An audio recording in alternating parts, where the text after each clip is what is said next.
வணக்கம் மக்களே, இன்றைக்கி மதியம் என்ன சாப்பாடுன்ட்டு பார்க்கலாம் வாங்க. சுட சுட வெள்ளை சாதம். எங்கள் 3 பேருக்கு தானே, அதனால் இந்த சாதமே போதுங்க. போன வீடியோவில் காமிச்சில்லைங்க பார்த்தீங்களா, தாளஞ்சீரா, அது தாங்க இன்றைக்கி குழம்பு வச்ச மதியத்துக்கு. சரியான டேஸ்ட்டுங்க.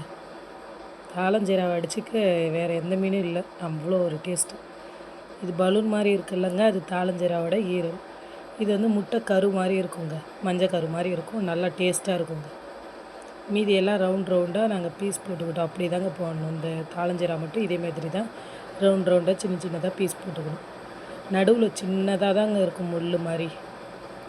அதுவுமே நம்ம சாப்பிட்லாம், சாஃப்டாக தான் இருக்கும். முள் வந்து கடினமாலாம் இருக்காது, மென்மையாக தான் இருக்கும். அதுவுமே சாப்பிட்லாம், நல்லது தாங்க. அதுவுமே குழம்பு இதே மாதிரி தாங்க இருக்கணும். ரொம்ப தண்ணியாகவும் இருக்கக்கூடாது, கெட்டியாகவும் இருக்கக்கூடாது, நார்மலாக இப்படி தான் இருக்கணும். சரியான டேஸ்ட்டுங்க. உங்களுக்கு குழம்பு பிடிச்சிருந்தா இந்த வீடியோ சப்ஸ்கிரைப் பண்ணுங்கள். வீடியோ லாஸ்ட் வரைக்கும் பாருங்கள்.